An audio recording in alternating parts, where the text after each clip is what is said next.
Esta é a vila de Paranapiacaba, que fica na Serra do Mar. O vilarejo pertence à cidade de Santo André, no ABC Paulista. Quinzenalmente, aos domingos, um trem parte da capital paulista com destino à vila, trazendo turistas que passam o dia por aqui. Há também o passeio com a Maria Fumaça. Hoje, Paranapiacaba vive da memória dos tempos em que o trem não era somente turístico. Paranapiacaba foi uma vila, né, ferroviária que nasce em função de uma demanda da ferrovia, né, no caso, a necessidade de operar, né, todo o sistema ferroviário no alto da serra, no ponto mais alto. Antônio Souquef Júnior pesquisa a história das ferrovias. Fomos juntos a Paranapiacaba para entender melhor a importância desta vila para a história. Ainda existem vestígios, né, muito claros, né, de como era esse funcionamento. Claro que houve uma série de alterações, né, durante muito tempo ela esteve abandonada, né, depois do fim, né, da própria utilização pela ferrovia. Os planos inclinados, também chamados de sistema funicular, eram a forma utilizada para a movimentação dos trens aqui na Serra do Mar. Os planos inclinados funcionaram até 1974. A partir daí foi desenvolvido um sistema que é chamado de cremalheira, que não exigia a participação de tantos funcionários, né? Já era um processo totalmente mecanizado. Então, a partir daí, a ferrovia, os funcionários passam a não ser tão importantes aqui. Então, ela começa um esvaziamento da vila, né, que vai se prolongar até os anos 90. Né? Aí ela acaba sendo vendida para a Prefeitura de Santo André, e aí começa tentativas de se dar um novo uso, uma vocação turística, uma vocação ecológica pela implantação que ela tem, né, no meio da Serra do Mar.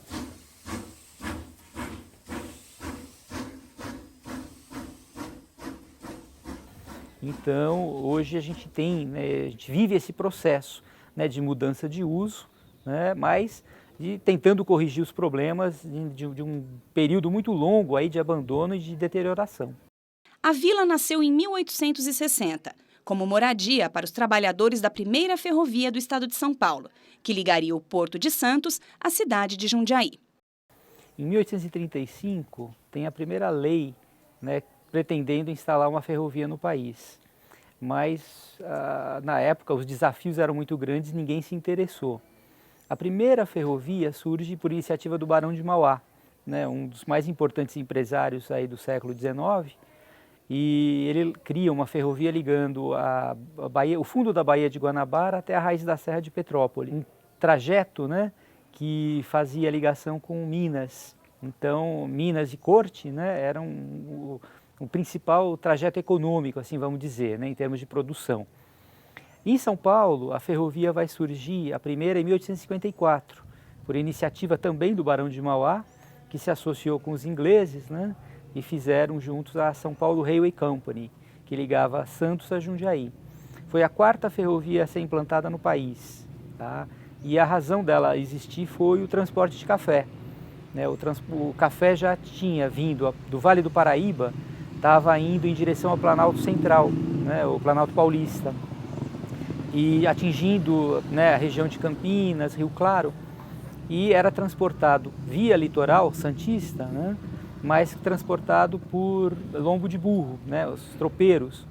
Só que a partir de uma determinada distância o frete ficava muito alto, então não era possível, se não tivesse uma outra alternativa, né, continuar avançando com as plantações de café.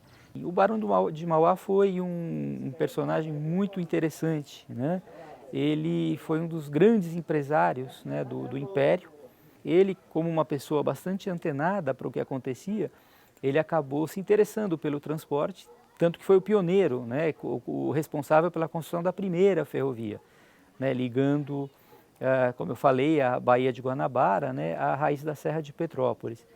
Posteriormente, ele participou como acionista de outros empreendimentos e percebendo que o café era um produto, né, que ia ser importante e que São Paulo, por características de solo, etc., tinha a condição de liderar, né, essa produção cafeeira, ele percebeu que fazer uma ferrovia passando, né, pela Serra do Mar, ligando, né, o Planalto, né, Jundiaí, o começo do Planalto, até Santos, seria uma ferrovia que economicamente seria bastante importante. Então, quer dizer, obviamente ele tinha interesses, né, empresariais, mas era um visionário, né? Aí se associou com os ingleses, né? Os ingleses fizeram todo um levantamento para ele e tal. Ele financiou a ferrovia, mas depois foi, por uma série de manobras, né, pelos seus sócios britânicos, ele acabou saindo, excluído do negócio, né? Então a ferrovia, a primeira ferrovia de São Paulo, a São Paulo Railway, acabou sendo um empreendimento eminentemente britânico. Já sabemos que a ferrovia controlada pela empresa inglesa São Paulo Railway Company tinha como objetivo escoar a produção de café até Santos. E os demais trechos do sistema ferroviário de São Paulo? Como eles foram formados e quais os seus objetivos? A São Paulo Railway ela ficou restrita aos 139 quilômetros, ligando Jundiaí a Santos. Ela, por ter conseguido vencer a serra, por ter criado um acesso, ela teve exclusividade de acesso ao litoral. Então, não se interessou em prolongar e criar outras empresas ou prolongar o trecho, né, que ela teria direito, em função de já ser suficiente para ela, porque quem quisesse transportar café através da ferrovia para Santos teria que passar por ela. Então, quem construiu as demais empresas, né, foram os interessados, né, os próprios cafeicultores. Então, é aí que vai surgir, né, a ferrovia do São Paulo-Rio pelo Vale do Paraíba, a Mogiana ligando a região de Ribeirão Preto, a Paulista, né, seguindo em direção a Campinas, Rio Claro, São Carlos, né, todos esses espaços. E a Sorocabana, pegando a região de Sorocaba, né, Itu-Sorocaba. Em função disso, nós vamos ter tentativas, né, todas elas surgindo na década de 1870, pouco tempo depois da inauguração da Santos Jundiaí, né. E sempre vai haver tentativas, né, de se vencer, criar outros acessos ao litoral, né, para não precisar pagar tributos, né, para São Paulo Railway. A Sorocabana vai ser a empresa que consegue fazer isso, só no século XX. Se você olhar o mapa ferroviário de São Paulo, né, nós vamos ter, como uma mão estendida, né, com cada ferrovia, né, se ligando a Santos Jundiaí para poder ter acesso ao litoral. E em função, né, da interiorização dessas linhas, né, a gente vai ter o desenvolvimento das regiões às quais elas estão ligadas, né? Tanto é interessante que é um caso único no país, né, você ter um nome da região em função da ferrovia. Então, a região da Sorocabana, a região da Paulista, Alta Sorocabana, Mogiana. Você está lembrado que a Revolução Industrial e a criação das ferrovias foram temas que fizeram parte do programa A História do Capitalismo no Brasil, da Univesp TV? O programa da disciplina Sociologia da Educação explica o que liga o crescimento na produção de café em São Paulo à expansão das ferrovias. Esta é a Estação da Luz, no centro de São Paulo. A equipe da Univesp TV veio até aqui em busca de rastros de um passado ainda recente. A estação, inaugurada em 1901, com suas torres e tijolos vermelhos, é ela mesma um rastro de uma fase da implantação do capitalismo no Brasil. Partiam daqui os trens da primeira ferrovia paulista, a São Paulo Railway, uma empresa de capital inglês. A estrada de ferro ligou o Porto de Santos à cidade de Jundiaí, no interior do estado, para servir ao escoamento da produção de café. De que história falam a ferrovia e a estação? O pesquisador Flávio Sais, da Faculdade de Economia e Administração da USP, vai nos contar durante a viagem. O trem parte. Hoje a viagem é um passeio turístico. Não era no século XIX. Professor Flávio já está acomodado e pode conversar sobre a expansão do capitalismo no Brasil. São as marcas dessa história que a equipe da Univesp TV está procurando. A estrada de ferro é um produto característico da Revolução Industrial. A Revolução Industrial é talvez o momento clássico, né, de consolidação do capitalismo. É um momento em que a máquina, a energia a vapor se tornam, vamos dizer, a forma típica de produção industrial e típica do capitalismo.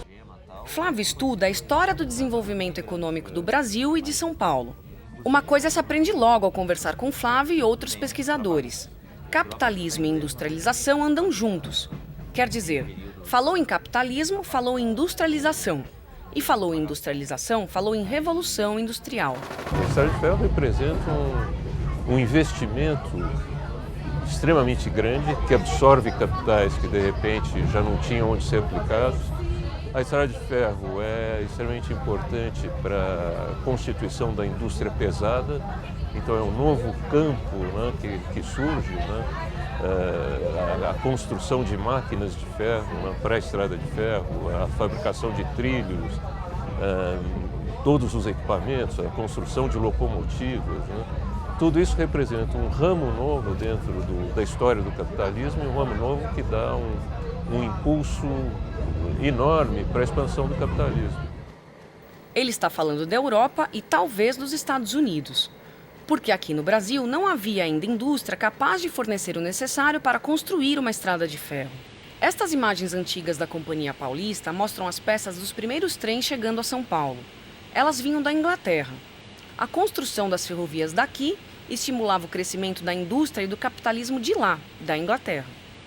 O que aconteceu com a estrada de ferro no Brasil? Quer dizer, ela, por exemplo, essa estrada, ela foi uma estrada construída fundamentalmente para facilitar as exportações. Então a estrada de ferro tem um papel extremamente importante em reduzir o custo de transporte do café e viabilizar, quer dizer, a expansão da produção de café por ampla área do interior paulista. Após entender a ligação entre o desenvolvimento econômico do estado de São Paulo e a criação das ferrovias, volto a Paranapiacaba. Antônio Souquef me levou até um dos pontos mais visitados da vila, o Museu do Castelo. Era o local de moradia do engenheiro-chefe, né, porque, como sendo o ponto mais alto, havia, né, a possibilidade de se enxergar todo o funcionamento da linha, né, o pátio de manobras, né, a casa dos engenheiros. Paranapiacaba era uma cidade hierarquizada, então as casas elas eram distribuídas tanto em termos de tamanho quanto em termos de localização, de acordo com a função que a pessoa desempenhava na ferrovia. Então e daqui ele tinha um controle de tudo. E ele controlava tudo, né? Você podia, né, o movimento todo do que acontecia, né, era uma forma da empresa ter controle absoluto, né, sobre os seus funcionários, né?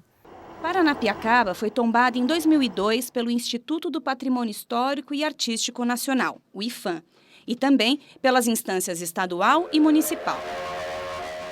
O tombamento da vila inclui as instalações, as máquinas, os equipamentos do sistema funicular e o leito ferroviário da Serra do Mar.